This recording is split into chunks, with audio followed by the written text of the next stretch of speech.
what is the law of conservation of linear momentum? Now, basically, this is very simple. It says that if I define a certain system, and a system can consist of any number of masses that you wish, right? If there is no net external force that acts on this particular system that you've defined, then the linear momentum of this system must be conserved. And why is this the case? So let us consider one of the simplest scenarios.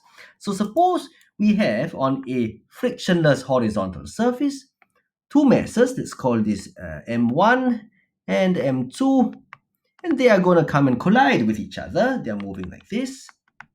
And during the impact itself, okay, let's define the force that M1 exerts on M2 as F1 on 2, and the force that M2 exerts on M1 as F2 on 1. Now, the secret behind the conservation of linear momentum is really in Newton's laws. So first of all, by Newton's third law, we know that F12 and F21 are equal and opposite. And so we can write it in this way. They are action-reaction pairs. And now if I bring in Newton's second law, then F12, the force of M1 on M2, will create a rate of change of momentum in M2. And so on average, we can say that this is the change in momentum of M2, P2, delta P2 over some time, delta T.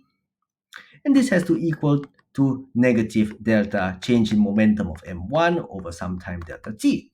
Now, because this force is exerted as long as M1 and M2 are in contact, then they touch together, they release together, and so delta T is the same for both.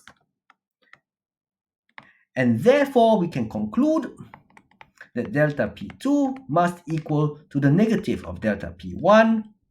And so, the total change in momentum delta P total, as you can see, is delta P1 plus delta P2, which must be 0. And therefore, momentum of this system of M1, M2 is conserved. These forces are what we call internal forces. They are exerted on and by masses within the system itself.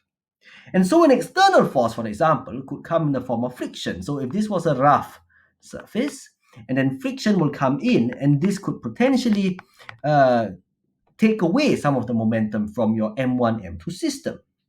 Or another example of where your momentum may not be expected to be conserved is if I repeated the same scenario on a slope, in which case there will be some net gravitational force acting in this direction for both of them, and therefore that will also be considered an external force, and M1 and M2's momentum collectively do not conserve.